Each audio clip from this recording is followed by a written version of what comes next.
Good morning. अरे माझा आवाज जोरात आहे. आज काही खाल्लं नाही का? Good morning. हा, आता मला आठवण शाळेत आली आहे.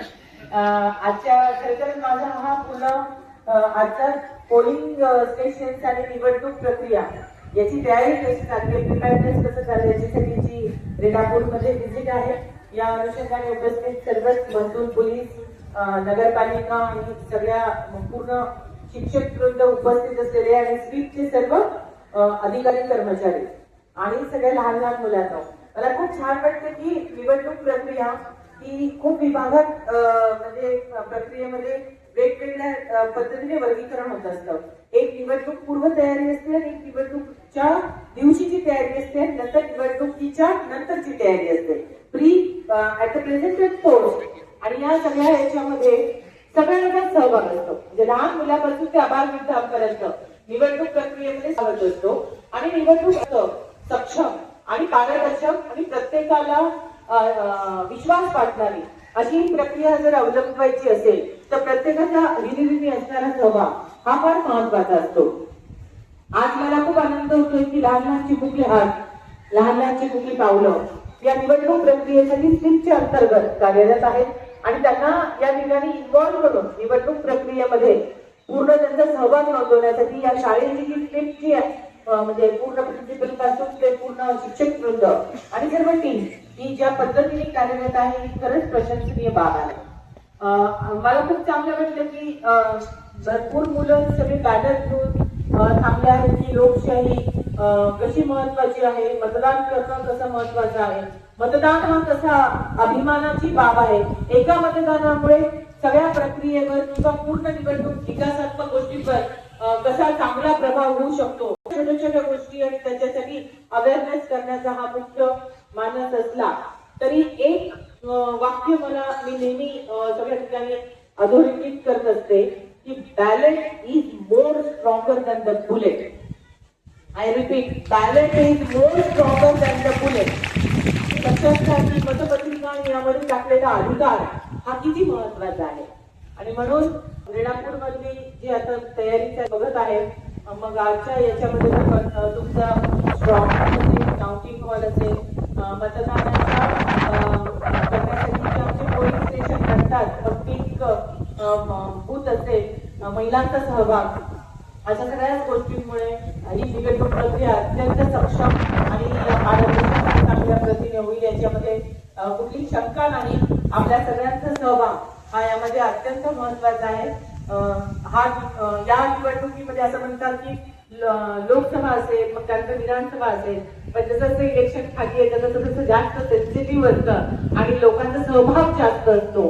त्यामुळे हे इलेक्शन सुद्धा तेवढंच महत्वाचं आहे आणि आपल्या सगळ्यांचा सहभाग हा तेवढाच महत्वाचा आहे. इथं असलेले सगळेच चतुर्थ श्रेणी कर्मचाऱ्यांपासून शिक्षक वृत्त असतील, स्वीपचे ऍक्टिव्हिटीजचे कर्मचारी असतील, महसूल मधल्या तहसीलदारांच्या लिडरशिप खाली असलेली सर्व यंत्रणा असेल, आमचे डोके पण पूर्ण बघत आहेत, काशी नगरपालिकेचं डीएसपी आहेत, पीआय आहेत, यांच्या यंत्रणेखाली पूर्ण खूप मोठा पोलीस बंदोबस्त असतो. आणि इतके इलेक्शन असल्यावर पोलिसांच्या समोर सुद्धा होमगार्ड अनेक समस्या असतात. या सगळ्यांच्या याच्यामध्ये सर्व यंत्रणा आपण ज्या पद्धतीने काम करत आहेत मी सगळ्यांचं अभिनंदन करते आणि याच पद्धतीने तुम्ही पुढची निवडणूक आगामी प्रक्रिया सुद्धा अशीच ट्रान्सपरंटली सक्षमरित्या कराल यामध्ये मला कुठलीही शंका वाटत नाही. पुन्हा एकदा सगळ्यांचे आभार, अभिनंदन. आणि मुलं किती वेळ बसून उन्हात बसली हे पण बसली पाहिजे. कशात बसली? चांदण्यात बसलेत का तुम्ही? चांदण्यात बसलेत का? हो म्हणतात. कोण हो म्हटलंय? हात वर करा. तुम्ही कशात बसले आहे? उन्हापासून काय मिळतं? मग तुम्ही आता भरपूर विटॅमिन डी घेऊन घरी जाणार आहात. या विटॅमिन डी कमी पडलं म्हणून लोकांना इंजेक्शन घेऊन पैसे देऊन इंजेक्शन घ्यावं लागतं. तर आज तुम्ही भरपूर विटॅमिन डी घेतलंय आणि चांगल्या रीतीने सक्षम आहात. कुणाची चक्कर बिक्कर आलेली दिसत नाही अजून, म्हणजे मुलं स्ट्रॉंग आहेत. नाहीतर आजकाल मी बघते शाळेमध्ये 5 मिनिटात मुलांना चक्कर यायला सुरुवात होते उन्हात. तर पुन्हा एकदा सगळ्यांचं अभिनंदन. आणि मुलांनी पण चांगला अभ्यास करा, लवकर परीक्षा येत आहे. आणि एक संकल्प सगळ्यांनी करायचा. आता नवीन वर्ष येणार आहे ना? कुठलं वर्ष येणार आहे? संकल्प म्हणजे रिझॉल्युशन. हे मुली काय बोलत नाही का? एक मुलं छान करा. संकल्प करणार का मुलींनो? आता आवाज आला. संकल्प म्हणजे रिझॉल्युशन. तुम्ही बर्थडेला रिझॉल्युशन करता ना? चांगला ड्रेस पाहिजे, केक पाहिजे, अजून काय काय करतात का? आता मी तुमच्याकडे एक रिझॉल्युशन मागणार आहे. देणार का मला? विचार करा. आजपासून टीव्ही आणि मोबाईल काय करायचं? एकदम खोटं बोलतात. खरंच करणार का बंद? बंद नका करू, कमी करा. मला माहितीये बंद काय करणार नाही. तर त्याचा वापर एकदम कमी करा, कारण याच्यात तुमचा वेळ जातो आणि तुमच्या प्रगतीसाठी सगळ्यात मोठी बाधा असणारी ही गोष्ट आहे. 2026 कडे आपण जात आहोत. सगळी शिक्षक वृंद पण या ठिकाणी आहात. तुमचा प्रभाव हा खूप मोठा असतो मुलांवर आणि म्हणून थोडीशी मी प्रतिज्ञा घेतली. पण एक दिवस तरी शाळेमध्ये एक दिवस साजरा करा. सर प्रिन्सिपल सर आहेत का? तर एक दिवस साजरा करा बरं तुम्ही. ही फास्टिंग क्या करोगे?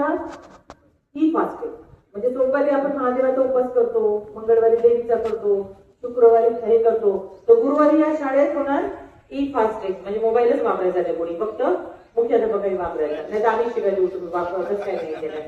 तर पूर्ण करणार का सगळे शिक्षक? महिला काय म्हणे ना मला काय हा नाही वापरत. अच्छा, पण सगळ्या कर्मचाऱ्यांनी याच्यापासून ही शाळा मला वाटतं ई फास्टिंगची आपण सुरुवात करू या शाळेपासून. आणि नवीन पाहिजे तर मी आला काहीतरी द्यावं लागेल तुम्हाला, है ना? काहीतरी एक उपक्रम असं कसं कलेक्टर असे जात नाहीत, काहीतरी तुमच्याकडनं बनवून घेतल्याशिवाय जात नाही. तर चांगली शाळा पूर्ण जिल्ह्यासाठी अनुकरणीय असा उपक्रम राहील आणि तुम्ही कराल या. आणि त्याच्यासाठी तुम्ही यासाठी कराल की तुम्हाला नंतर कळेल 2 आठवड्यात की किती एक दिवस कमी वापर केला तर किती तास आणि किती वेळ तुम्हाला फ्री मिळेल आणि तो वेळ तुम्हाला क्रिएटिव्ह गोष्टींसाठी कसा वापरता येईल. एवढंच सांगून मी आजचा संवाद संपवते. पुन्हा एकदा अभिनंदन, आभार.